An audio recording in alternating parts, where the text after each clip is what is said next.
Olá, sejam bem-vindos e bem-vindas. Este é o Discodécadas, um MesaCast que une história e música. Eu sou a Isabela Machado, estudante de jornalismo e idealizadora deste projeto. Aqui nós vamos recordar os últimos 120 anos da história da música, explorando o surgimento e a ascensão dos principais gêneros musicais que conquistaram o Brasil e o mundo. Neste terceiro episódio, nós vamos para uma das épocas consideradas de ouro da música nacional e internacional. Foi nos anos de 1940 a 1960 que surgiram dois ritmos que impactaram a indústria fonográfica. São eles o rock e a bossa nova. Com harmonias sofisticadas da mistura do samba tradicional com influências do jazz norte-americano, surgiu em 1950 a bossa nova no Brasil pelos nomes de Tom Jobim e Vinícius de Moraes. Na mesma época, os Estados Unidos se contagiou com as guitarras distorcidas e letras rebeldes do rock and roll, através de Elvis Presley e Chuck Berry. Mas, para conhecermos a fundo esses ritmos musicais que influenciaram o mundo, conto com dois convidados especiais. Sejam bem-vindos ao Seu Rodrigues e Jorge Vidal, a mesa de vocês. Como vocês estão? Sejam bem-vindos. Tudo bem? Tudo bom? Tudo Prazer certo? Em revê-lo. Obrigado pelo convite. Okay? Igualmente, né? Obrigado pelo convite e tenho certeza que vai ser muito bom. Tô muito feliz que vocês estejam aqui, porque vocês são duas lendas. Eu tô nervosa para fazer essas perguntas. Mas eu preparei um material para divulgar aqui para os nossos ouvintes, para os nossos telespectadores, sobre um pouquinho de vocês. Eu pesquisei na internet e assim vocês vão complementando as informações. O Alceu Rodrigues, jornalista, diretor executivo e sócio da 94 FM, trouxe para os ouvintes de Bauru o eletrizante programa de rádio Balanço do Rock. Jorge Vidal, compositor, maestro e diretor da Escola de Música Clave de Sol, viu sua fama ultrapassar fronteiras enquanto regia o Conjunto Nacional, banda de Veríssimo, Chico e Paulo Caruso durante suas inúmeras turnês pelo país, fora as outras bandas que você participou, né? Ambos exemplos vivos da paixão pela música e pela comunicação que enriquece nossa cultura bauruense. Então, quero aí começar já fazendo uma pergunta para o Jorge Vidal. Quando começou essa conexão especial com a música, conta um pouco mais para mim a sua trajetória e onde entrou aí o Bossa Nova. Perfeito. Bom, eu nasci numa família de músicos, né? Meu pai era maestro e uma família grande com muitas irmãs e irmãos. E ali era de uma riqueza muito grande na família, né? Praticamente eu tive um laboratório de tudo que acontecia em música, né? Em termos de todos os estilos, né? Da época principalmente, né? Umas cantavam sambas, canções, fados, uma série de estilos, né? Outras já tinham um pezinho na bossa nova, já tinham, como que se diz, mas também curtia todo um panorama da época, né? Outros já eram mais intelectualizados, mais segmentados num tipo de estilo, né? Mas essa época ela era muito rica, né? Então você tinha de tudo, né? E nesse período nós vivíamos um panorama internacional, né? Sim. Não existia o globalizado, né? Então se tocava de tudo, né? E os boleros, os sambas canções, os tangos, mil coisas, né? E vários estilos, foxtrot, tudo que tinha da época, que era um fenômeno que acontecia em função de um período internacionalizado. Então o mundo inteiro consumia música de todos os lugares, né? No Brasil, você ouvia as chansons francesas, né? Você ouvia as canções italianas, você ouvia a música da Argentina, você ouvia a música do México, você ouvia a música da Inglaterra. Então, tudo isso, né, fez com que... E outra, meu pai sendo maestro, envolvia tudo. Repertório de, assim, de tudo qualquer de lado. Tudo, né? Ou seja, as canções... de vários países, e no Brasil toda essa riqueza que é próprio do nosso país, entendeu? É um país muito rico, musicalmente falando, e culturalmente também, né? Estamos vivendo uma época difícil nesse sentido, né? Mas, então, essa questão internacionalizada é que é a questão, porque nesse período o mundo falava, a língua oficial era o francês, né? Em que tinha uma escola mais humanística, né? Mas como o mundo já estava se transformando e levando para um momento econômico, era necessário que a língua fosse uma língua mais fácil de se aprender e uma língua de uma relação econômica e sociopolítica mais fácil. Influente, né? Mais influente. Isso. Aí, em 1973, né, com a Lei 5.759, se eu não me engano, houve essa mudança no panorama e aí o inglês passou a ser a língua oficial no mundo, né? E facilitou muito, porque realmente é uma língua mais... ela tem um trânsito mais fácil de se aprender, né? E de uma questão também, o fato de ser uma língua bretona e anglo-saxônica, né? Que leva isso para os Estados Unidos, mas, na verdade, o rock, a raiz do rock, ela nasce na Inglaterra. Porque o rock ele está muito relacionado ao mundo industrial.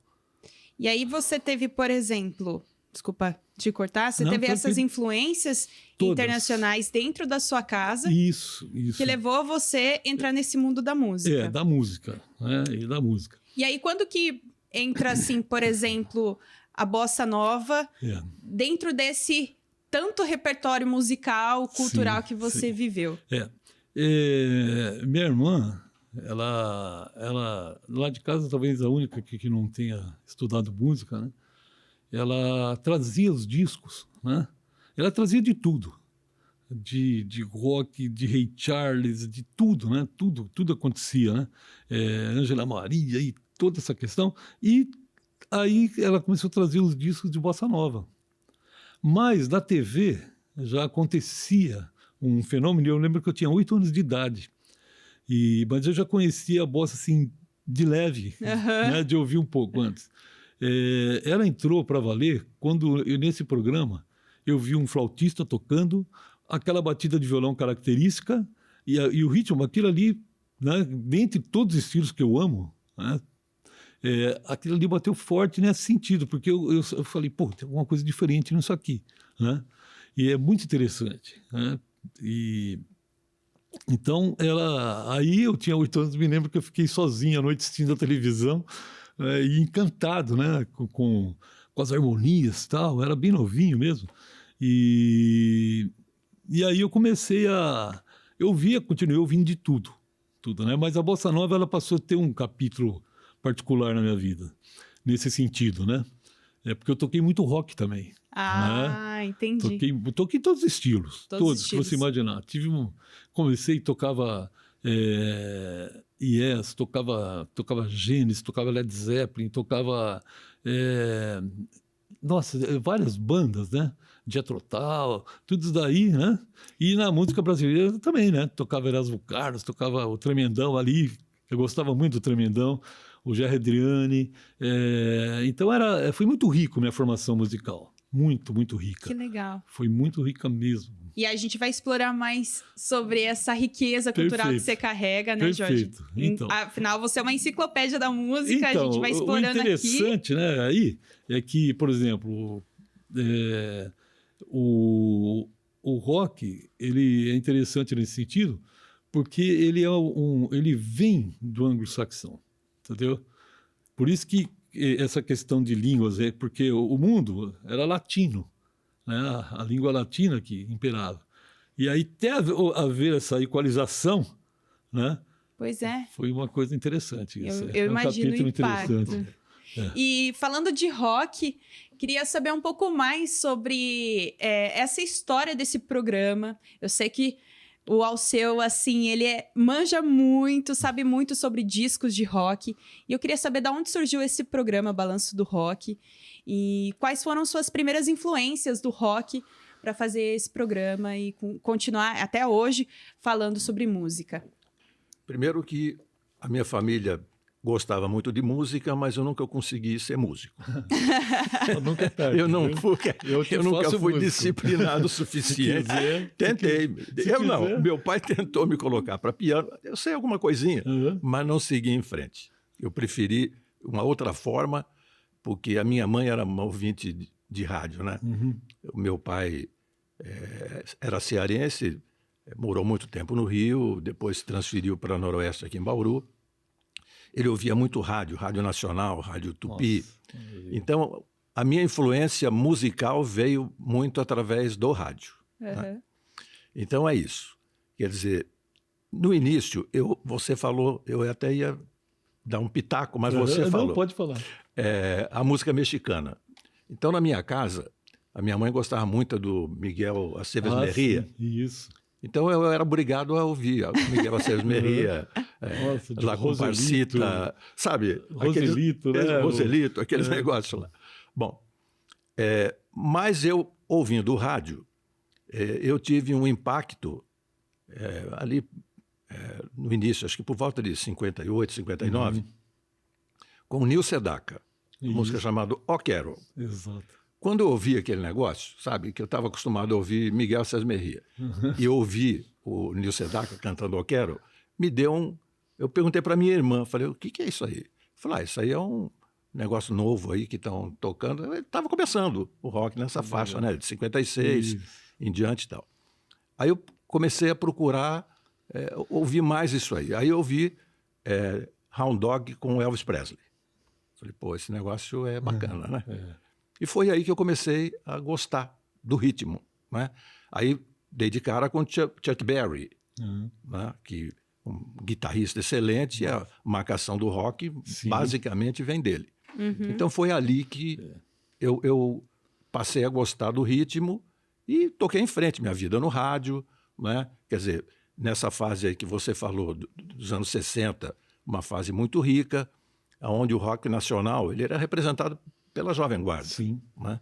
Onde ali teve a cisão, né, dos jovens do Rio de Janeiro. Porque tinha o pessoalzinho da Tijuca, que era o Erasmo Carlos, o Roberto Carlos, Tim Maia, Jorge Ben, esse povo aí. Esses caras seguiram mais a linha rock.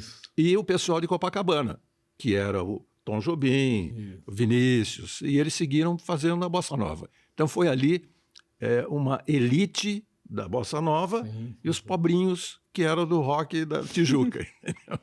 Então foi mais ou menos isso. E é onde a gente tocava. O Balanço do Rock ele surgiu bem depois. Eu morava no Rio, trabalhava em televisão lá. Durante o período todo que eu fiquei no Rio, eu trabalhei em televisão, né? Na TVS, SBT, Bandeirantes, TV Rio. E eu fui chamado, porque o Paul McCartney fez o primeiro show dele em 1990, em abril de 1990. E quem apoiou foi a Rádio Cidade do Rio, e que pertencia à Rádio JB, Rádio Jornal do Brasil AM. A JB AM foi uma das maiores rádios do Brasil, foi uma das pioneiras, a audiência nacional, informativa, foi a primeira rádio a colocar helicóptero para fazer trânsito. Ela tinha uma redação que parecia televisão, era uma grande rádio. E ela tinha uma programação nível mais adulto, que era Frank Sinatra, a Bossa Nova, o Tom Jobim. Tem até uma passagem engraçada com o João Gilberto que eu vou contar. Então ela não tinha esse lado rock. Ela tocava algumas baladas, mas ela não tinha o lado rock. Então ela promoveu também o Paul McCartney. E ela queria fazer uns programetes durante a... E alguém de lá, como eu fazia um programa na TV Rio, dirigia, e tinha os repórteres do jornal que eram os entrevistadores desse programa que eu dirigia, os caras falaram lá para a direção da JB, olha, tem um cara que conhece rock aí que pode ajudar, tal. Aí eu fui e conheci o pessoal, o Saroldi, né, que era o diretor, tal, e fiz uns informativos sobre os Beatles, a história dos Beatles, que entrava, uns boletinzinhos que entrava na rádio. Quando terminou a turnê lá do Paul McCartney no Rio, eles estavam reformando a grade da programação da JB. Estava entrando o Jô, Rhythm and Blues, com o Jô Soares, o João Máximo, com lançamentos musicais. Eram programas de fim de semana, de 1 hora, Eles estavam fazendo uma grade bacana, né? E tinha um espaço. E o cara falou, você não quer fazer um programa de rock? Vamos escolher o nome e tal. Aí eu falei, tá bom. Sugeri Sementes do Rock, Balanço do Rock e tal. Aí eles escolheram o Balanço do Rock. Legal. E nós... lá era um programa com mais texto, né? Por ser uma rádio mais noticiosa, ele tinha mais texto e não era cronológico o programa. Nunca fiz, não gostei, não gostava de fazer agora tal, 50, 60 tal. Então eu pego assuntos e vou desenvolvendo no programa. Lá tinha mais texto do que música. Eu fiz esse programa lá de 90 até 94. Eu vim para Bauru em 92. Eu fiquei 2 anos em Bauru fazendo o programa no Rio. Como não tinha internet, olha a facilidade que nós temos hoje. Hoje eu faria aqui, tal, não mandaria pronto, acabou. É verdade, facilita Eu muito, ia né? uma vez por mês para o Rio, ficava lá 3, 4 dias, gravava os programas para o mês seguinte e voltava. Então, todo mês, durante 2 anos, eu fui. A rádio depois ela foi desativada, ela foi vendida e tal. Então, o programa lá parou e eu continuei aqui fazendo. Só que aqui ele é mais musical, com menos texto, mas tem as histórias todas, né, que eu faço. E continuo até hoje. Desde 90 existe o Balanço do Rock. Que incrível. A gente vai perguntar. Eu também montei algumas perguntas sobre como você tem acompanhado essa geração, as novas gerações de música e de rock também. Mas a gente já vai chegar lá. E falando aqui, Jorge, você mencionou sobre a sua trajetória, vir de uma família já engajada na música. Sim, E sim. a gente estava conversando nos bastidores sobre a sua entrada na música profissional, como sim. profissional. E foi muito cedo, né? Foi. Você pode contar um pouquinho mais sobre essa trajetória? Eu comecei... Eu me lembro que em 75, 76, 77, eu era muito chamado para fazer shows na Fundação, que era a antiga Unesp, né? Fundação Educacional de Bauru. E ali já nasceu o Start, né? Depois eu formei um grupo junto com... Na verdade, começamos nós dois e mais 2 garotos que não tinham nada a ver com música, né? Era um baterista e ele era, assim, um roqueiro incondicional, né? Era do Black Sabbath, aquela coisa toda, né? Então, como eu transito com muita facilidade nos estilos, né? Nós começamos um trabalho, isso foi em 77, né? Isso eu já fazia as apresentações da FEB, né? Aqui em Bauru, e aí nós formamos um grupo, né? E no começo desse grupo, nós nos reunimos com outros músicos da cidade, né? Não sei se é o caso de citar nomes, mas e formamos essa banda. E no nosso primeiro show, ele era bem mesclado, né? Porque eu era guitarrista, né? Então tocamos Gênesis, tocamos o Led Zeppelin na parte do rock, né? Eu não me lembro se alguma coisa do Terço, né? Essas bandas mais alternativas que ocorriam pelas marginais, né? Na história do rock. Bandas maravilhosas. E eu também comecei a mesclar, né? Aí eu coloquei já Milton Nascimento, já fui colocando essa linha um pouco mais de uma música muito bem elaborada e que abarca também o rock. O Clube de Esquina, né? Você ouve, por exemplo, a música para Lennon McCartney, né? Um rockão, né? Você ouve Idolatrada, que é uma música pouco conhecida, é um rock de primeira. Aquilo ali da...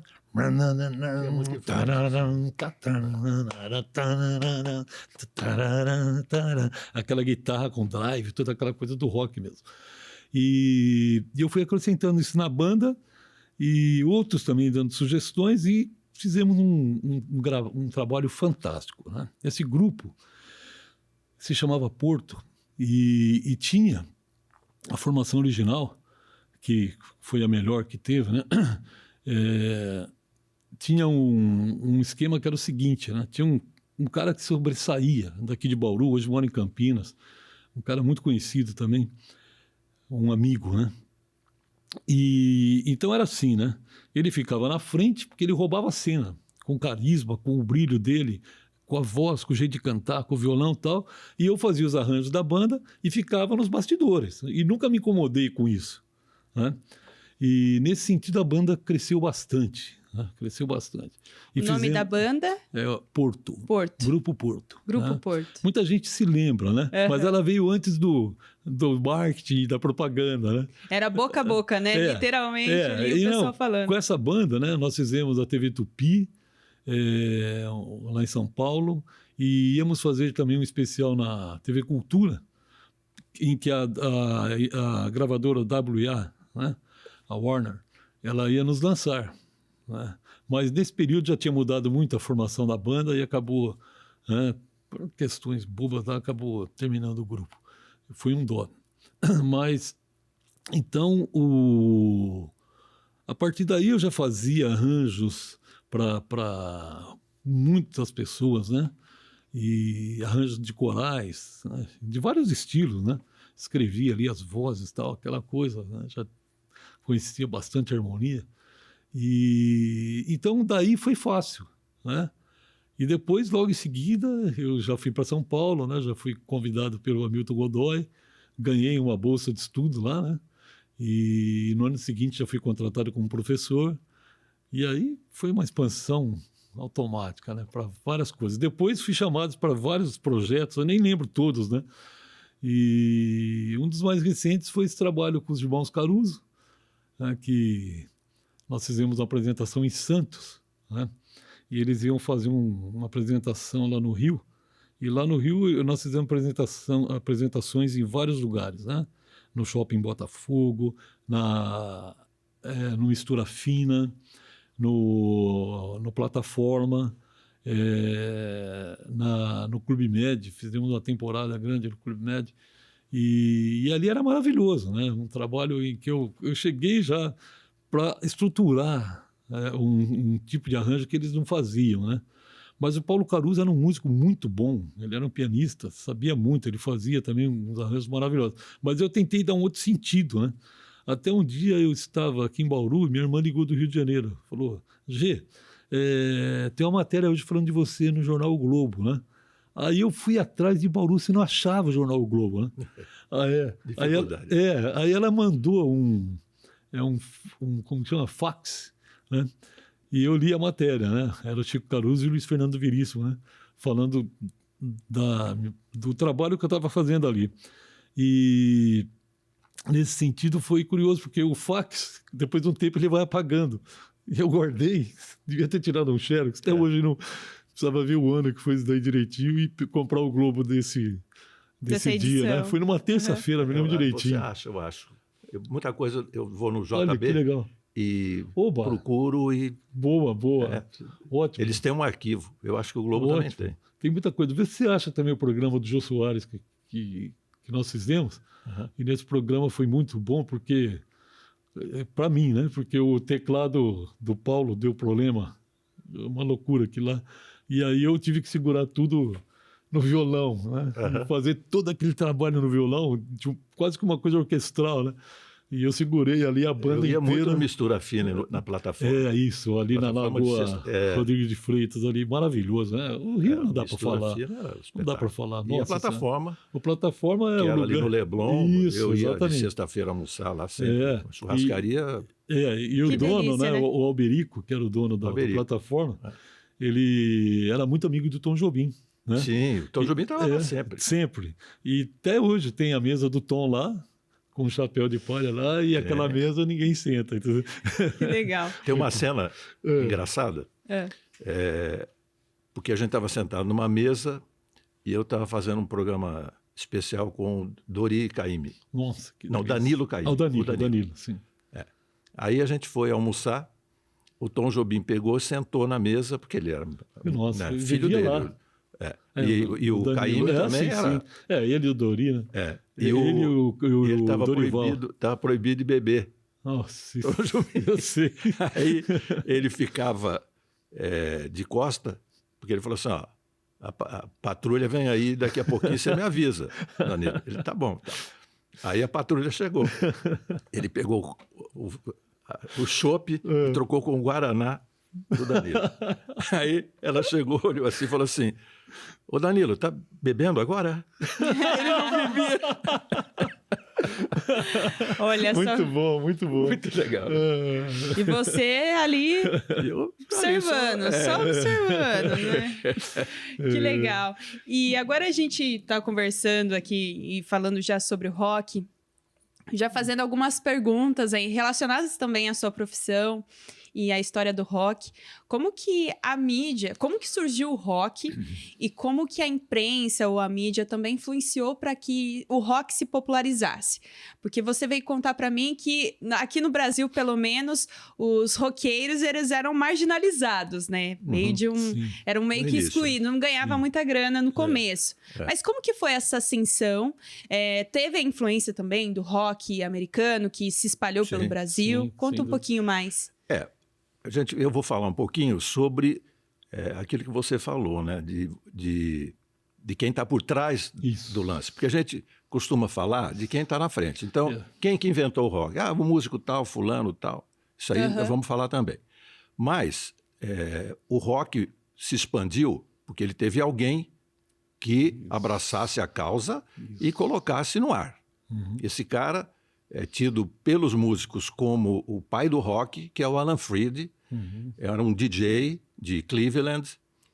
Na época, DJ era o cara que apresentava o programa, era disc jockey. Hoje não, hoje o DJ é aquele que toca, né, o Alok. Mas naquela época não, era o locutor. Exatamente. E o Alan Freed tinha um programa onde ele gostava de colocar rhythm and blues, country. Ele fazia uma jogada no programa dele para ter uma audiência branca e negra. Né? E ele fazia apresentações ao vivo também. Então ele levava cantores negros, brancos, misturava tudo e ele foi disseminando esse negócio, esse lance musical que foi se juntando. E ele falava que é uma boa explicação, o rock é um rio, onde tem vários afluentes menores que vão entrando nele e formam um grande rio que é o rock. Né? Então você tem aí o blues, o rhythm and blues, a música folk, né? E que é o que ele falou. O rock surgiu da Europa. Como que ele surgiu? O público europeu, principalmente o inglês, né? O irlandês, é muito lírico. Então, quando eles foram para os Estados Unidos colonizar, eles levaram principalmente os instrumentos de corda. Exato. Só que eles não foram sozinhos. Eles foram com os negros para trabalhar, os escravos. E os escravos tinham outro tipo de música, que era mais batucado, né? Tambor, aqueles negócios lá. O negro espírito, toda essa... E aí eles começaram a fazer a música, era um lamento que eles tinham, pelo sofrimento que eles... Né? Então tinha as igrejas deles também, que cantavam e tal. E alguns fazendeiros não queriam o barulho do batuque, então proibiram tocar tambor, esses troços. Os negros começaram a aprender a tocar o instrumento, o violão, na época, né? Que eles já chamavam guitarra na época. Né? Começaram a tocar a guitarra e bater, fazer o ritmo. Então virou o rhythm and blues, né? Era blues, virou rhythm and blues. E alguns cantores country brancos, chamou a atenção deles esse lance aí. Um deles foi o Elvis Presley, né? Ele era um cantor country. Sim, o Bob Dylan, né? Depois, o Bob Dylan depois, já na fase dos anos 60, né? Isso. Mas na fase do início do rock foi isso que aconteceu. E surgiu o Chuck Berry, né? Que dava uma misturada na letra de country, mas tinha a batida forte. Também, né? A influência do blues também. Ele era bluseiro, ele era rhythm and blues. Exatamente, rhythm and blues. E eu acho, na minha opinião, que ele é dos músicos, é o que mais deu o ritmo, né, do rock. Então, mas tem um personagem também que influenciou muito, que foi o Puxa, estava com o nome dele aqui agora. Meu Deus, Bill Haley. Ah, sim, foi o que gravou o primeiro. Isso. O Rock Around the Clock é considerado o primeiro rock que chegou em primeiro lugar da Billboard. Isso. Foi o primeiro rock que chegou lá. E ali já era rock mesmo. Entendeu? Ali era rock mesmo. Ele era um cantor country. Isso. O grupo dele, né, Comets, era country, mas ele tocou essa música que era um rhythm and blues. Então, ali que foi que fechou a pegada, o né? negócio. Porque você vê, na condução do instrumental, né? Você já começa a aparecer esse elemento que o Alceu falou. O blues está presente no jogo da linha, né? Porque ele fica, né?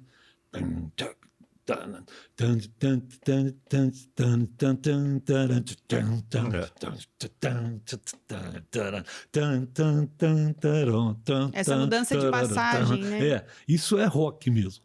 Ou seja, que é o clássico. O rock clássico, na verdade, é o rock dos 3 acordes. Entendi. Entendeu? Mas depois, com as influências, aí começa a haver uma transformação.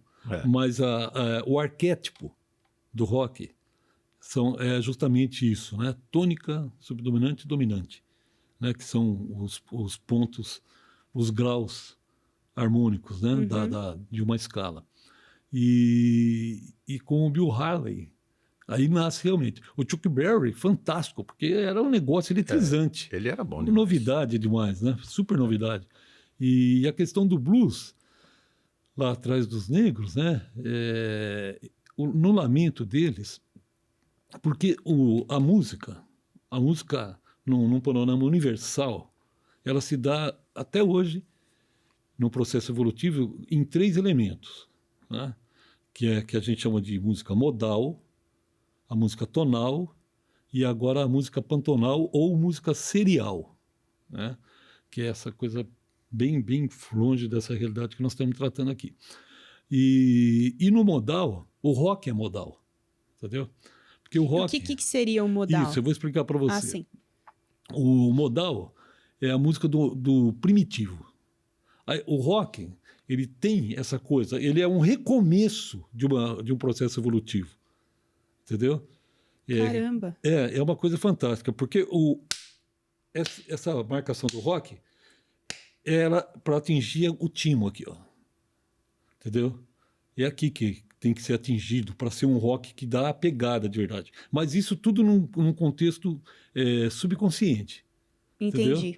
Então, por exemplo, o modalismo é isso. Tudo que agrega,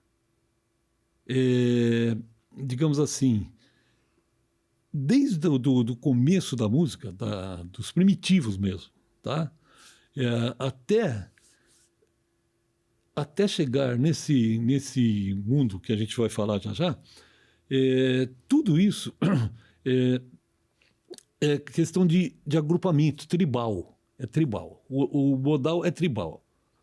Por exemplo, 91%, ou vou colocar um pouco menos, mas 89% do rock ele é feito numa escala que tem... Hoje ela tem 5.723 anos. Essa escala, o rock e muitos outros estilos, todos são apoiados nessa escala. Que Entendi. é a escala que surgiu na China, né, numa dinastia há 5.700 anos antes de Cristo. Isso mesmo. Perdão, 3.700, alguma coisa assim, não me lembro agora. E essa escala, toda a base do rock é pautada nela. E das canções e de muitas, né? Mas o rock principalmente, que é a pentatônica, entendeu? Que nasce lá na China, nessa dinastia, e até hoje, eu mesmo, quando vou compor, eu tenho rocks compostos, né? Eu fiz uma trilha sonora para uma peça de teatro, e tem um rock pesadão lá, super legal, que eu fiz, né? E todo o trabalho eu fiz em cima da pentatônica, porque ele atinge a pentatônica, essa pentatônica que a gente chama de pentatônica inside, que é a pentatônica mais dentro do contexto harmônico, ela alcança todo ser humano por uma questão arquetípica, tá? Então, é muito É interessante intuitivo. É um despertar intuitivo. Exatamente. Entendeu? Entendi. E o rock ele é 90% disso Que daí. loucura. Por uma- isso que a gente Como fica na agitado. na China. Tudo por conta da China. E toda essa Bacana. questão, né, é muito curiosa, porque o período modal ele foi muito longo. Ele veio até o fim do Império Romano e também do Otomano, né? E a partir dali, num fenômeno físico-acústico que é o que pauta tudo em música. Tudo que você imaginar em música, qualquer coisa, é pautado por um fenômeno chamado série harmônica, que é um fenômeno físico-acústico em que você tem um som emissor, um som de raiz, e que a série, a constância dela em termos de frequência, ela é imutável, ela nunca se altera. Entendeu? Por isso que ela é uma manifestação cósmica. Ela se dá em vários ciclos, né? Na ótica é a mesma coisa, na astronomia, a questão das distâncias dos planetas, e tudo isso toda a música, todo fenômeno musical parte dessa raiz, né? E depois começam a surgir as culturas, que são essas escalas que vão nascendo, né? E é curioso, porque ela vem do Oriente para o Ocidente, e no Oriente ela é uma escala de 5 sons, que é a pentatônica. O jazz usa muito a pentatônica, mas ele já vai afastando do inside. Ele já vai indo por um caminho até chegar nas outside. Ou seja, que é uma coisa que caminha na paralela por cima. Uhum. Entendeu? E gera uma riqueza harmônica e de melodias fantásticas, né? E então tudo se dá nesse contexto. E quando eu preciso compor rock, não dá outra, eu vou na pentatônica e faço, porque é maravilhoso. Entendeu? Então, por Entendi. exemplo, a estrutura toda vem dessa questão. Então, por exemplo, a raiz do rock é a tônica, a subdominante, né? São os graus, ou seja, são os acordes que dá na base, no arquétipo. Tá? Depois, naturalmente, começa a haver o entrosamento de outras fusões do rock. Aí surge uma infinidade, né? O rock progressivo, o rock... Que são os subgêneros, né? Que a gente... Não, são estilos, né? O rock fusion, o rock... vários estilos dentro da natureza do rock que são maravilhosos. E que não é né? só a música, né? Não. O glam rock, por exemplo, eles vão pela imagem, né? Que Então, até aqui no tudo Brasil, isso, Secos isso, e Molhados isso, foi e tal. sim. Lá no exterior, é o David Bowie. Exato. Então, quer dizer, eles uniram muito a... Essa questão estética. Cênica, Isso. É uma questão assim, Entendi. né? Porque existe os fenômenos, né? Você vê o The Doors ligado ao psicodélico. É uma coisa alucinante, né? E outras bandas também, né? São o rock se tornou assim com várias vertentes, mas o rock original mesmo, aquele esse. rock é exatamente esse. É o clássico. Né? E É o aí, clássico. por exemplo, Alceu, você estava falando do country, do rock ser como um rio que vai entrando outros repertórios, outras culturas. E no momento que o rock ele se torna...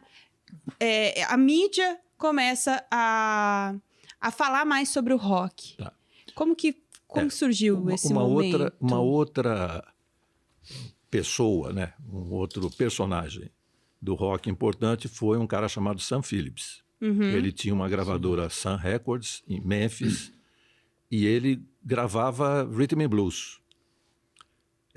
E tinha uma rádio lá de Memphis que o Ike Turner trabalhava e o B.B. King também. Antes de tocava, estava no começo da guitarra, mas ele era locutor, né?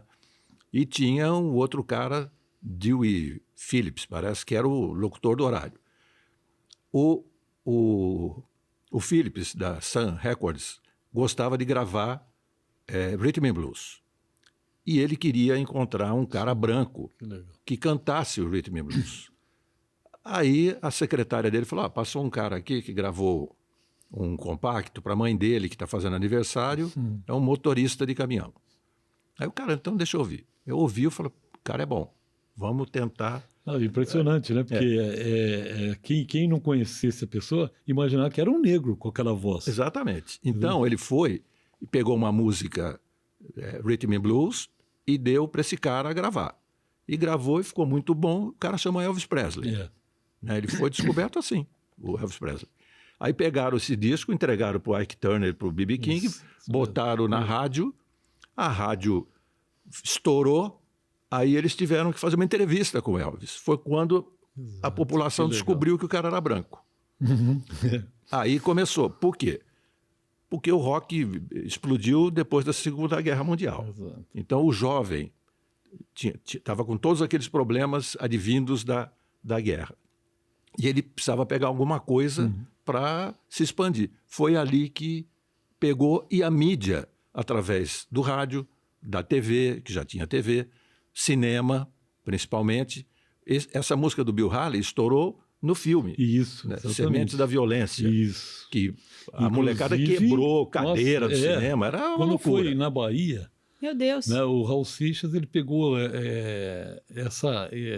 Esse episódio? Esse episódio. E ele participou também. Detonaram o cinema, entendeu? Detonaram. Quebraram poltrona e tal, porque é uma coisa de louco. A força, para quem tinha aquela pureza do passado, que era meio infantil. Em primeiro lugar, eu até no primeiro programa eu coloquei. O primeiro lugar da Billboard na época era Cerejeira Rosa. Isso. Aí de repente um chá-chá-chá. Aí entra. É um choque anafilático total. Porque a Cerejeira Rosa que ele falou é um chá-chá-chá, né?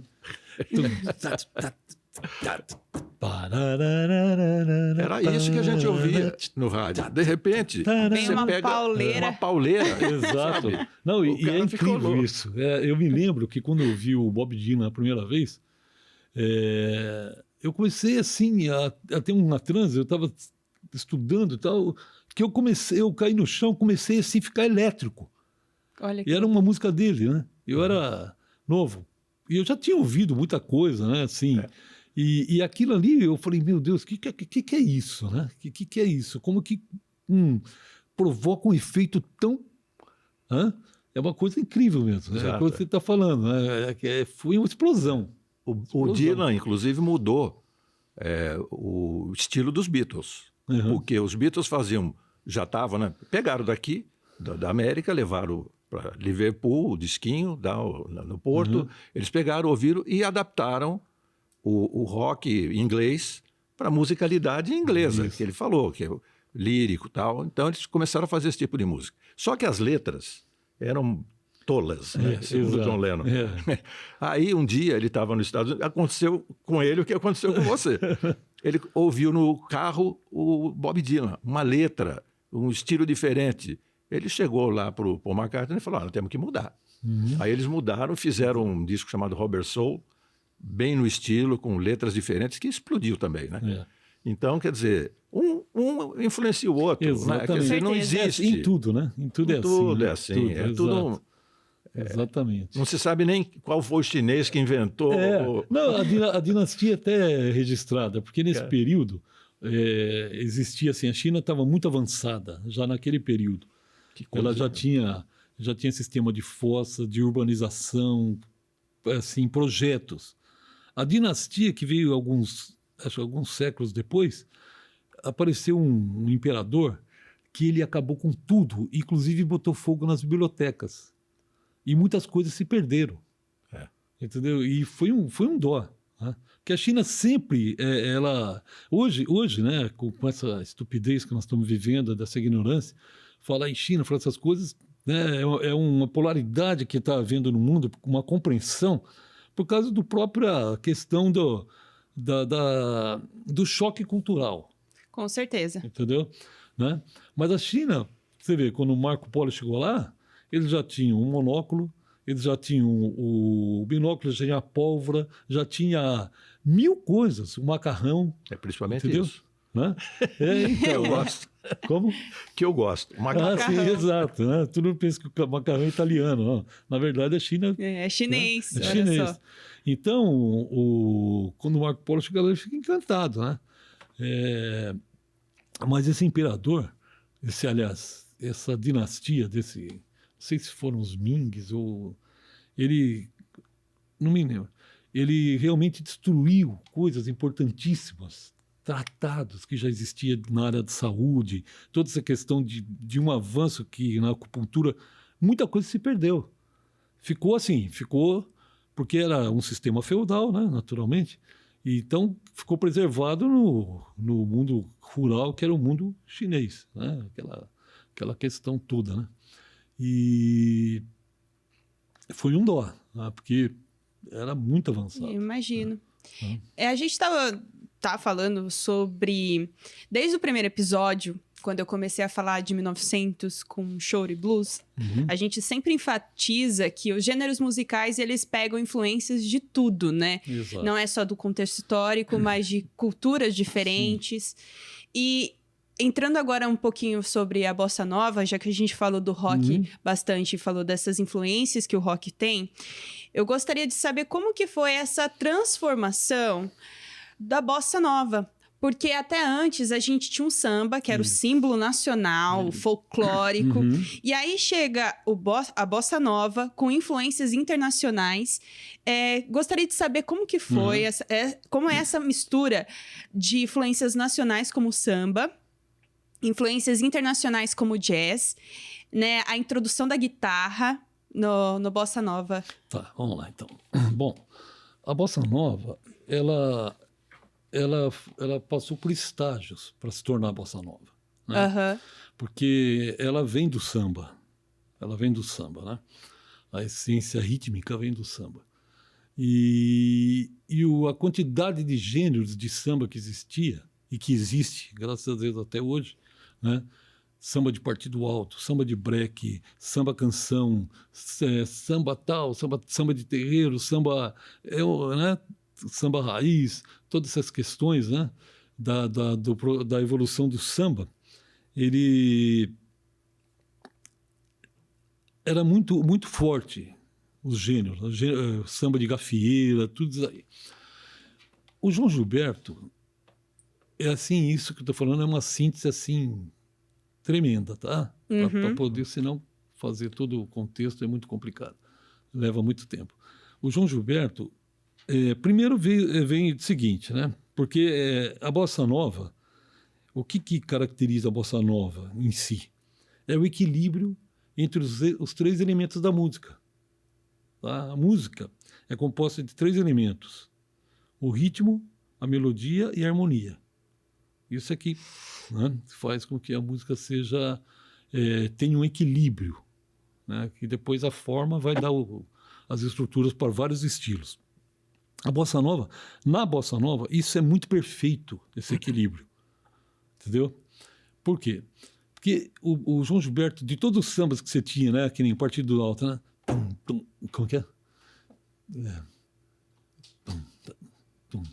Tac, tac, tac, né? E vários outros estilos, né?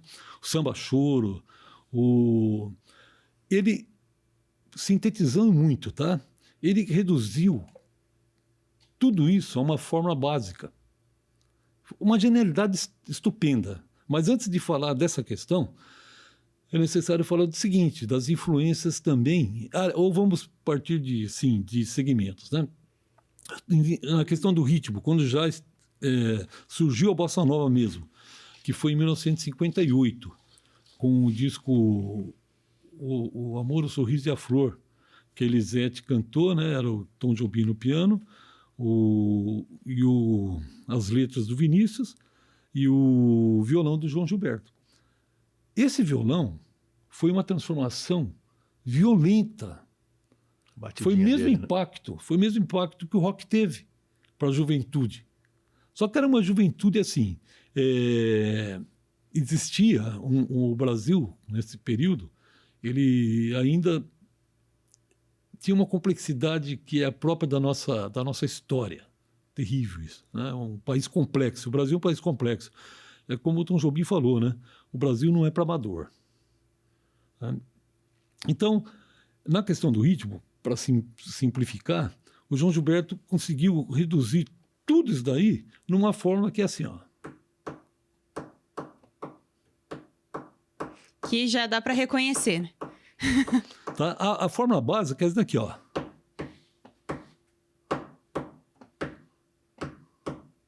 Tá? Ele transformou. E foi incrível essa síntese genial. E quando ele... Agora, isso foi no ritmo. Então, a célula rítmica da bossa nova é isso daqui, ó. Tá? Depois, a levada permite. Mas, o básico mesmo, o elementar da bossa nova é esse ritmo, tá? Tá. Bom, na questão melódica, a questão melódica vem de muitas influências. Né? Ela vem de muitas influências. E nesse sentido, existiu todo um fenômeno artístico que vai culminar na bossa nova. Então, compositores como Johnny Alf, ele veio antes da bossa nova, né? Um gênio. E outros, que eu não estou me lembrando agora, mas muitos, né? E já vão preparando... por exemplo. Dick Farney, exatamente, né? O Dick Farney, que cantava assim, muito standard norte-americano, né? E outros, tem vários. O Garoto, o violonista Garoto, fantástico, né? Aquela harmonia, tudo aquilo, as melodias do Garoto. Então, o que acontece? Na melodia, as influências, elas vêm mais da Europa. Por exemplo, o Chopin influencia muito. Porque, não sabia, que loucura. Até os Beatles, né? isso também. Exatamente. Beberam da água. Os Beatles, né? O Bach em Beatles é muito forte, né? O próprio Bach, né? Tem muita influência na bossa nova. Depois, na questão harmônica, o Debussy e Ravel vão ser mais atuantes. Mas tudo isso vem da música erudita, junto com as manifestações populares, de uma riqueza enorme, das melodias do choro, das melodias do samba-canção. O samba-canção, ele chega a ser muito próximo à bossa nova, num certo sentido, porque as harmonias eram interessantes também. E nesse período surge assim, uma série de fenômenos artísticos, né? A época dos trios, que era baixo, bateria e piano. Então, o Jongo Trio, né? O Zimbo Trio, o Jongo Trio, o Tamba Trio, foi uma época muito rica, né? Muito boa. Muito incrível. Mas essa antessala, ela já tinha, né? O Tito Madi, ela tinha como eu falei, do Johnny Alf, o Garoto. E isso o João atenta a tudo. O João Gilberto, ele cantava com o vozeirão do Orlando Silva, que era o cantor das multidões. Ele cantava naquela forma. Mas daí, ele foi observando, e duas pessoas influenciaram muito ele, que foi o Mário Reis e o Chet Baker, né? Chet Baker. Esse canto mais intimista, é quase que um canto falado, que também tem muito na música de vanguarda, né? Schoenberg, por exemplo, Alban Berg, todas essas coisas, esse canto falado, tem uma influência ali. Como isso está na frente dessa vanguarda que eu estou falando, ela é como se fosse uma percepção de algo que ia acontecer em outra manifestação cultural. Então, o ritmo é aquilo ali, a melodia é todo esse conjunto, o choro, pichinguinha, as valsas, todo esse contexto vai influenciar na bossa nova.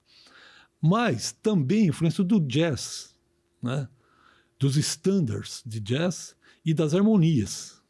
Então, na questão harmônica, a influência vem do jazz, vem da própria música brasileira, do samba, Vila e Lobos, vem muito. O Vila é interessante. O Vila é um particular, na verdade, né? Tom Jobim era fantástico. Então, e a música impressionista francesa, que influencia muito. Então, a bossa nova é isso.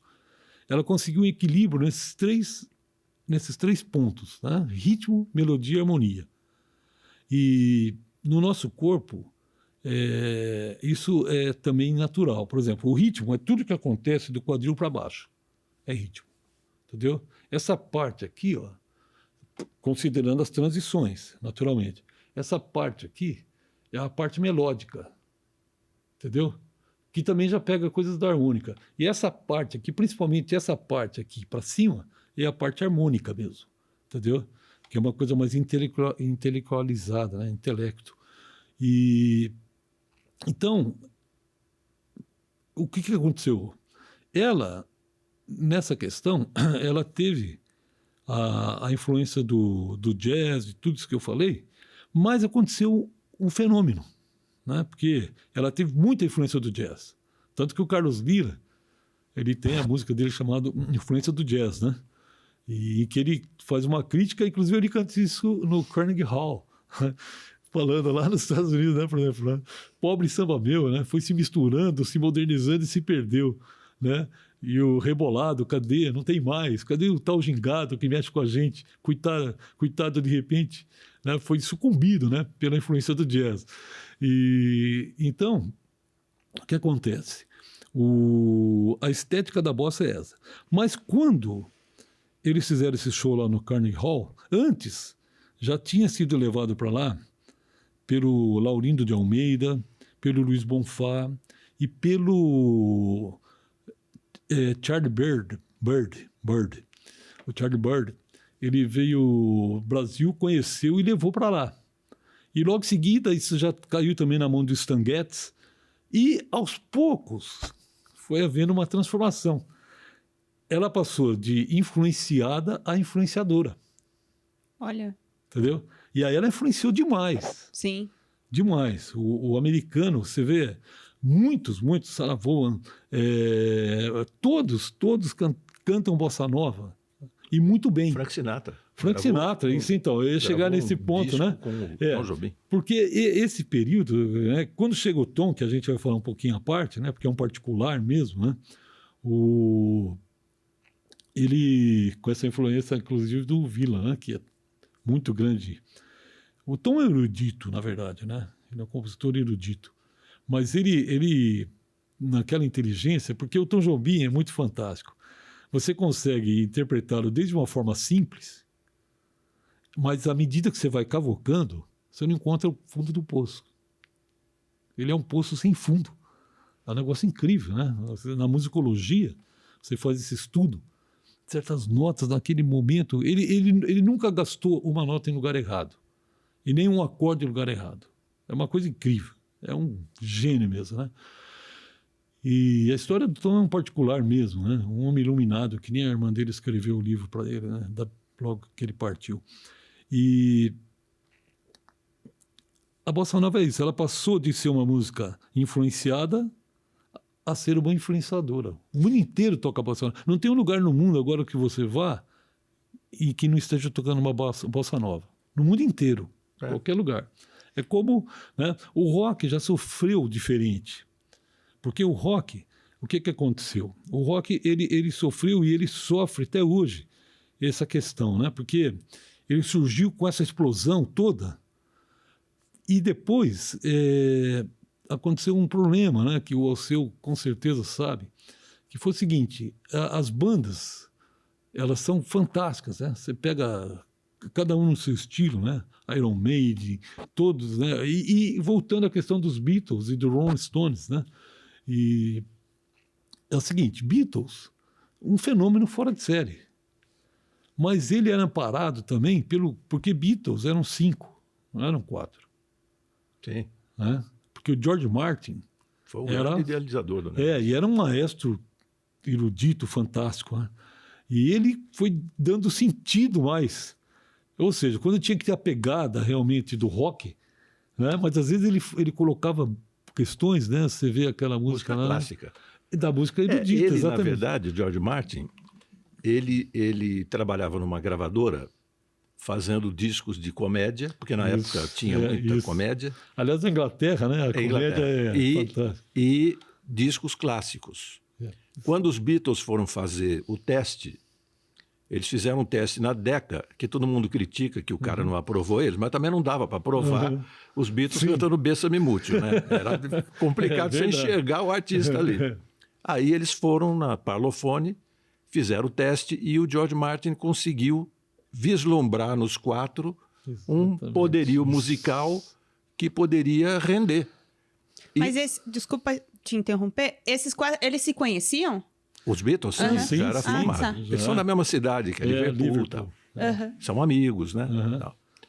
E eles foram para Londres. O George Martin é de Londres, da gravadora de Londres. E começaram a produzir, fizeram o primeiro disco, que logo em seguida já foi que nem o Pelé, né, no futebol. Explodiu, acabou. Nossa, né? Fenômeno, né? E aí o George Martin, como tinha essa formação musical já, que ele era um baita maestro. Nossa Você Senhora. entendeu? Ele tem um disco dele, musical, dos Beatles, Magical Mystery Tour e tal, que tem uma música dele que é maravilhosa. Lindo demais. E o último disco que ele fez, antes de partir, também é maravilhoso. Então, é maravilhoso. Era um cara assim. Então ele pegou os Beatles, com a música simples deles, ele conseguia fazer uma ópera. Exatamente. Ele tem um disco, que eu acho que é o disco branco, se eu não me engano, que as faixas são todas emendadas, você coloca no começo, é uma sequência, as músicas. Incrível. Um negócio assim, realmente, absurdo. Extraordinário mesmo. E por exemplo, além dos Beatles, né, a gente fala aqui das bandas, como que foi o impacto do rock para a juventude da década de 50, de 60? É isso que a gente falou lá atrás. Foi isso mesmo, lá atrás. Quer dizer, a meninada não sabia o que estava acontecendo, estava procurando caminhos e, de repente, surgiu. E o rock veio com uma mudança também de hábito, né? Tornou o jovem mais rebelde, ele saindo de casa escondido para ir para E no cinema a mesma coisa, né? O primeiro filme que você citou, que é o... Você até falou do Bill Haley. Bill Haley e seus cometas, que o nome do filme era... Sementes da Violência. Sementes da Violência.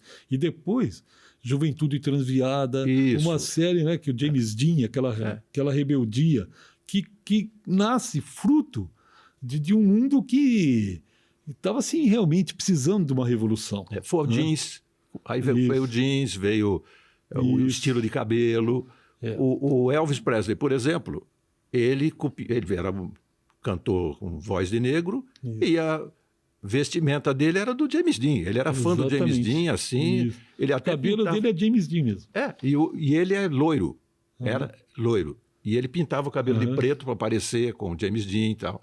Então, o rock, ele mexeu com tudo.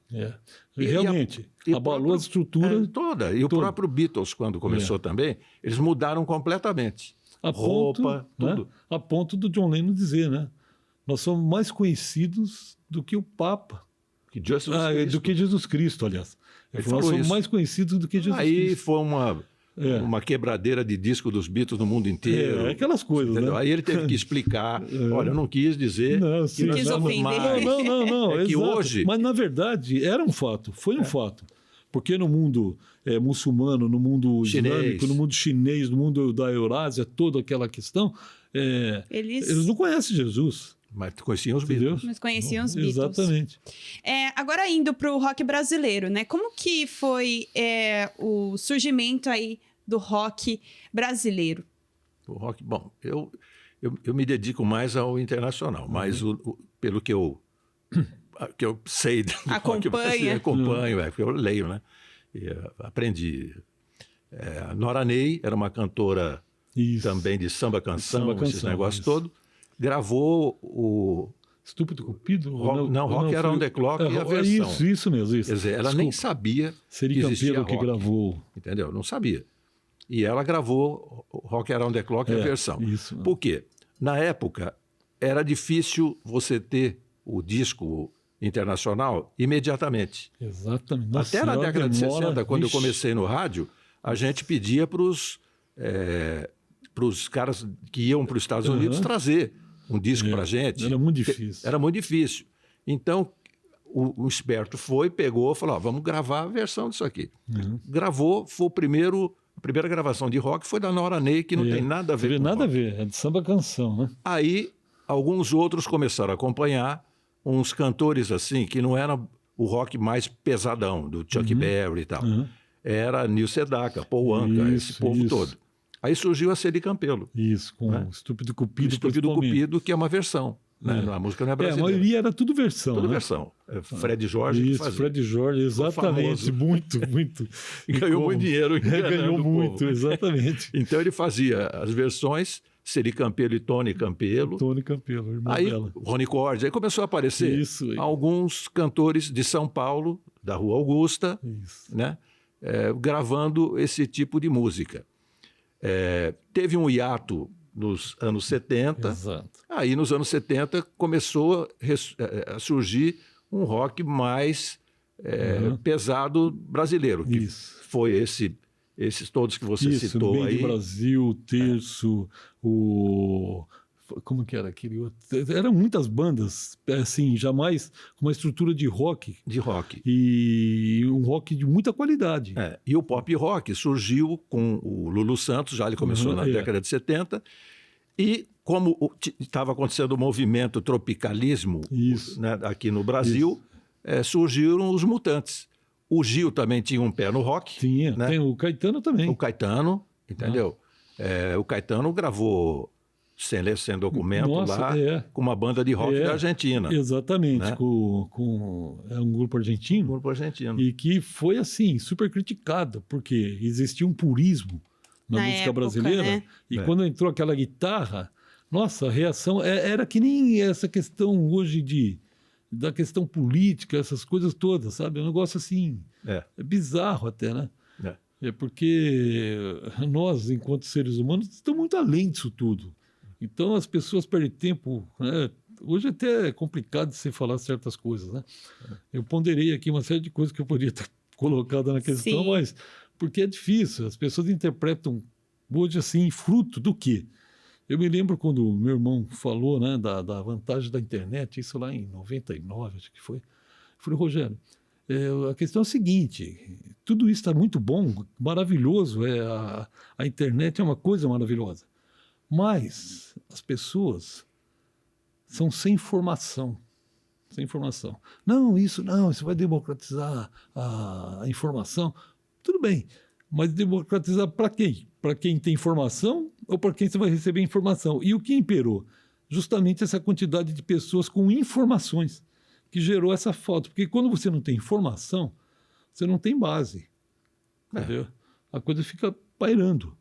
E gera esse fenômeno dos dias atuais, né? Mas aí foi o que aconteceu. Os Mutantes vieram com um estilo diferente. E já assim, né? Essa questão muito interessante, né? Que os Mutantes, o irmão dele, acho que era o Arnaldo, ou não, o Serginho Batista, ele criava os instrumentos e as distorções da guitarra no rock, né? Então ele lançou muito pedais feito por ele. Então ele fazia uma pesquisa mesmo, né? E é curioso, porque junto teve umas outras bandas também importantes, mas os Mutantes realmente marcaram. E logo depois, né, a Rita Lee, né, com os Mutantes, aí ela sai dos Mutantes, forma ela e a banda Tutti Frutti, que lança o Ovelha Negra e toda uma série de... E o Raul Seixas. O Raul Seixas, também é década de 70. Exato. O Raul Seixas, ele tinha o jeito de cantar e a letra completamente diferente da época, né? Uhum. E eu queria também saber onde que entra o punk nessa história. Uhum. Não só, né, internacionalmente, como nacionalmente. Porque eu fiquei muito curiosa, né? Porque o rock realmente ele tem essa pancadaria, mas o punk ele também tem as influências políticas, né? Sim, punk é totalmente político, né? Surge lá com Sex Pistols, né, na Inglaterra, aquela reação à nobreza, à aristocracia, aquela coisa toda, e com um fenômeno, né, assim, altamente politizado, de resistência. Mas agora eu vou deixar o seu falar. Eu acho que o Ramones foi quem começou musicalmente o punk. E a intenção do Ramones era fazer uma música, era uma transformação, tanto que eles gravaram muito rockabilly dos anos 50, transformados. Eles fizeram no outro ritmo mais acelerado. Exato. E essa era a ideia. Só que eles pegaram uma fase, principalmente... Porque, na verdade, os Ramones acho que são americanos. Quer dizer, a gente pensa que o punk começou na Inglaterra, mas eu achei a música... que fosse na Inglaterra. Então, o movimento foi na Inglaterra. Eu tinha certeza. Eles pegaram o Ramones lá, aí começou a surgir Sex Pistols, tal, que é loucura, e aí foi transformando politicamente Exatamente. Teve alguma influência, por exemplo, com certeza teve, né? Mas qual a influência que teve que fez com que surgisse outros gêneros musicais, como o próprio punk ou heavy metal? A Guerra do Vietnã, contextos políticos ali influenciaram para que surgissem outros gêneros, outros subgêneros dentro do rock? A Guerra do Vietnã, até ali, os artistas eram tidos como sem causa. Eles não se metiam em confusão. Né? Porque eles já vinham de problemas internos dos Estados Unidos, de briga de negro com branco e tal. Então, eles evitavam. O próprio Elvis Presley, ele talvez quisesse falar um monte de coisa, mas ele segurava... Era uma castração até, né? Então, ele acabou tendo que servir o exército em 58, parou de cantar para servir de exemplo para a meninada, tinha tudo isso. Na Guerra do Vietnã, começou a ter a participação, que você falou, The Doors, esse povo todo, começou a gravar músicas com letras contra a guerra e que elas eram muito ouvidas pelos soldados lá no Vietnã, e que começaram também a sentir, falar, pô, nós estamos fazendo o quê aqui? Exatamente. Quer dizer, o comandante fica lá e a gente aqui levando tiro. Mas toda essa questão também, né, quando se dá Woodstock, né, você vê ali, né,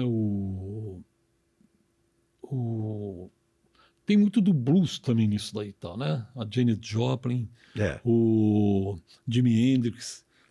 Poder da Flor, né? O Poder da Flor, exatamente. E aquela guitarra do Hendrix, aquilo ali era um detono.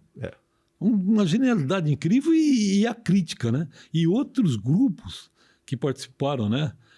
Johnny Mitchell, todos aí, já com uma letra de contestação contra a guerra. De protesto, né?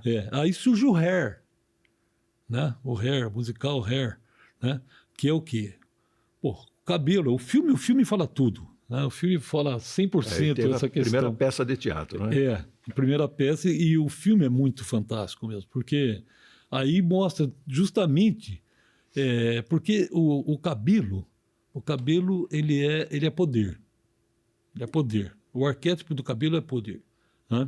Na psicossomática, eu estudo bastante, o cabelo é justamente poder. Entendeu? Você vê, Sansão é o exemplo principal, né? Quando corta o cabelo dele, ele perde a força. E quando se corta a cabeça de um soldado, é a mesma coisa. Ou seja, você agora está numa hierarquia, entendeu? Você fica no seu lugar que... E no Hair é o contrário. Ele já deixava os cabelos crescerem justamente como uma contracultura. Isso. Porque a contracultura nesse período foi assim, fantástica, total. Então... A Guerra do Vietnã, exatamente como você falou, né? Ela vem, assim, trazer essa consciência. Poxa, quantos jovens não morreram a troco de nada? Só para os Estados Unidos ir lá e mostrar os efeitos das novas descobertas de guerra, a bomba de Nepal, aquilo foi um absurdo. Né? E quantos não morreram e acabaram perdendo a guerra com todo esse aparato por táticas de guerrilhas que o Vietnã tinha, né? O Vietnã, o Vietcong. Então, eles perderam aí, entendeu? O cara caía numa armadilha lá em que era cheio de estaca no meio da selva. E eles passavam fezes na ponta dessas setas, né? Com ponta, né? Pontiaguda. A pessoa caía ali, morria. Porque é que nem... Né? Sabe? E muitos morreram a troco de nada. De nada. Não sabia nem por que estava lá. Não sabia exatamente. E aí acontece a questão do Watergate, e aí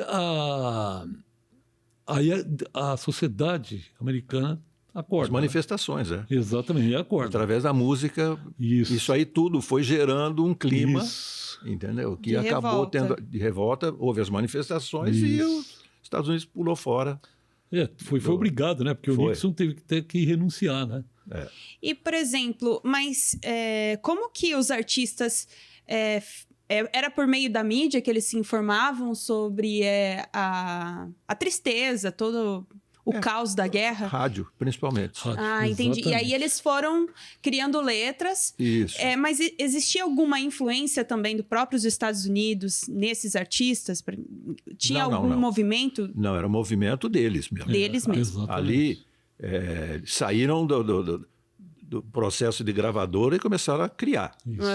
Então, era He's My Brother, Ian Heavy, He's My Brother, que é uma letra fantástica. Que é o cara que está levando o irmão nas costas, um amigo, é muito triste. Então, eles começaram a botar letras que tocavam o coração das pessoas. Isso a população começou a cair na real. Fala, pô, o que está acontecendo? E pregando um pacifismo novo, né? Exatamente. Você vê, né? O poder da flor, o Woodstock. Tudo isso daí já em que vai levar um movimento que é próprio na contracultura de confronto contra essa imbecilidade política. Né?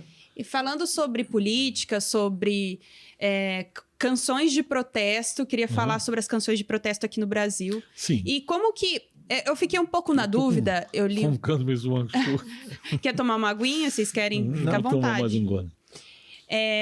Eu fiquei um pouco na dúvida quais são as influências das canções de protesto, porque agora a gente já está entrando aí numa década de 60, né, na ditadura militar brasileira, e em que influência a bossa nova saiu da bossa nova as canções de protesto, ou as canções de protesto foi um movimento aí musical à parte? Não, ela vem da bossa nova, sim, né? Porque o que acontece é o seguinte: a bossa nova, ela se deu no momento em que o país estava num processo de industrialização e de uma transformação. Né? Você vê, Juscelino tinha retardado a ditadura por 10 anos, né? com a sua morte. E aí o que acontece? A bossa nova era assim... Ela era um fenômeno de elite, né?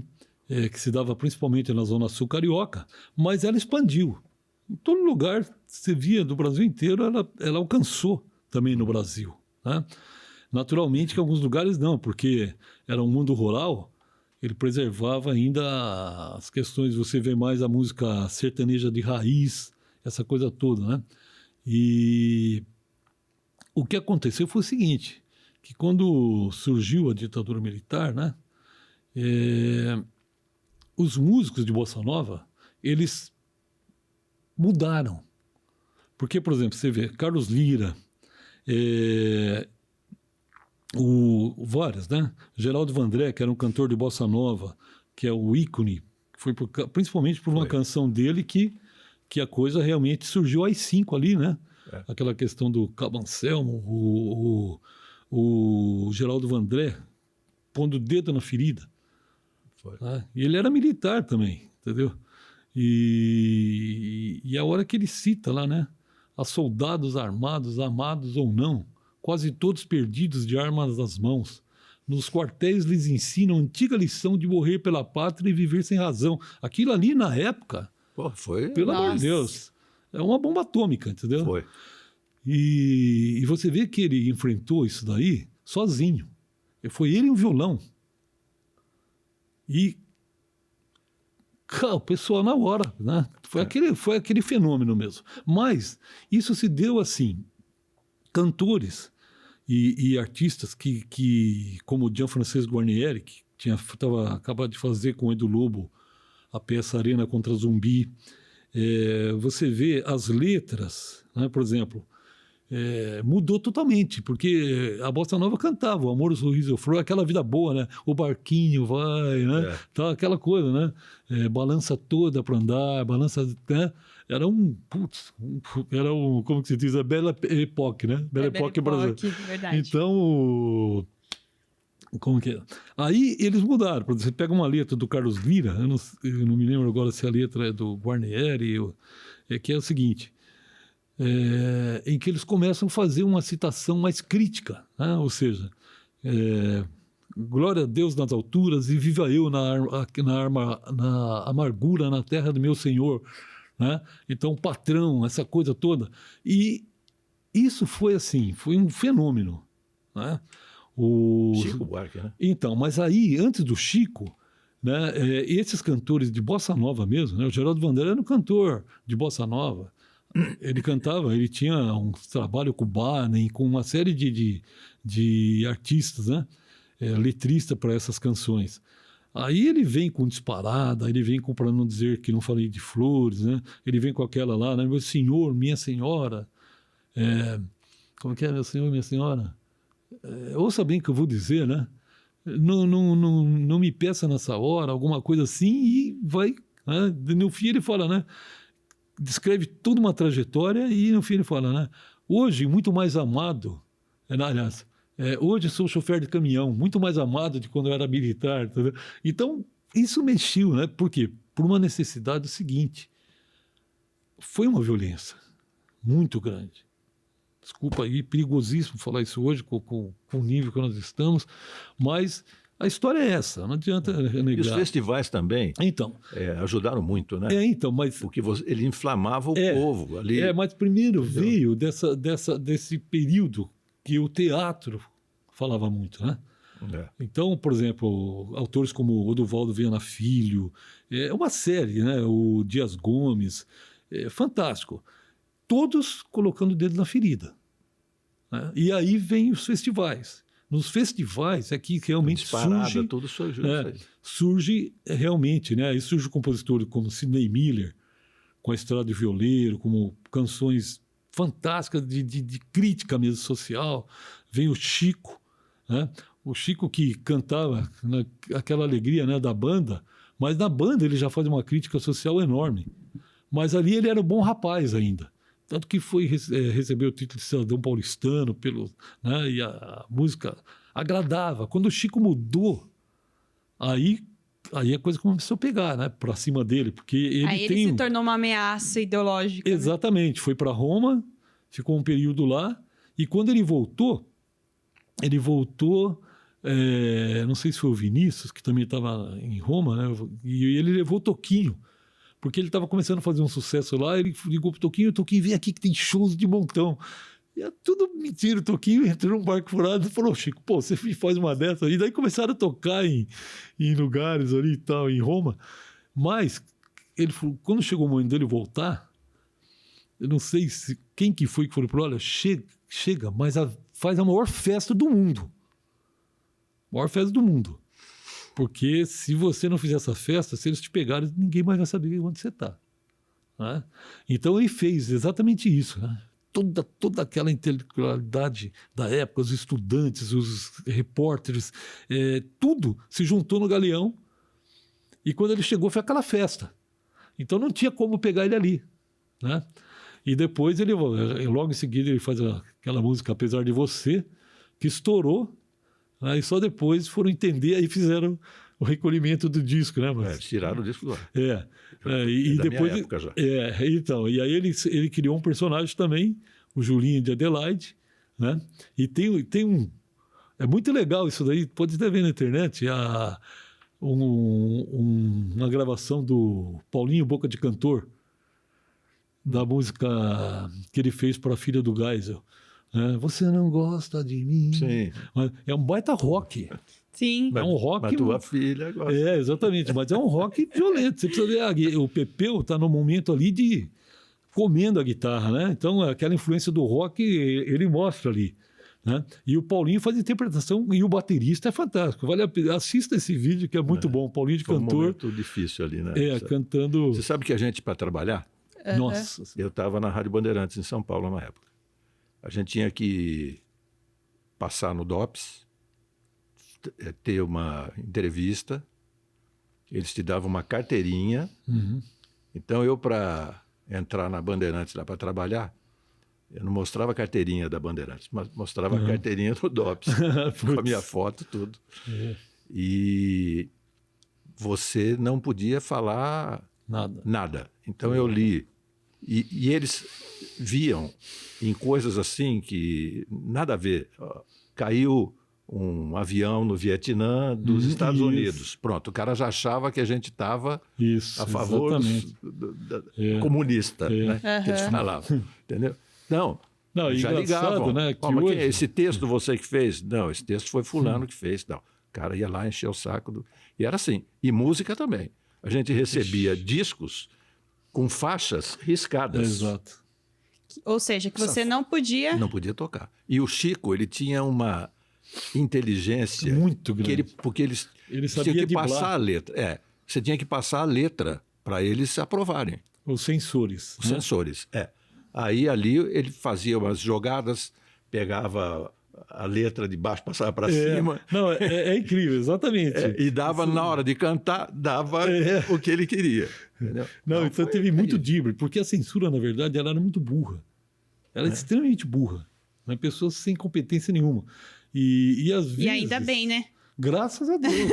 Foi a salvação de tudo. Foi a salvação. Foi a salvação. Né? Então você vê nesse período aí, o Taiguara, por exemplo, foi o músico que foi mais castrado em termos de censura. Né? A gente pensa que é o Chico, não. O Taiguara foi o mais... Um grande músico. Maravilhoso, nossa senhora. Mas é porque era direto? Direto. Era um discurso direto. Exatamente, né? E ele tinha que ir lá na censura, e tem uns episódios interessantes que ele mesmo relata, que ele falava, então é assim, né? Tem que ser assim e tal. E fica tirando um pelo da censura ali. Aí ele fala, tá, então vou trocar esse nome aqui e tal. E punha um sinônimo da palavra. Então, isso daqui pode. Nossa. Era uma guerra, né? Desnecessária. Exato. Na verdade, todo esse drama se dá por uma questão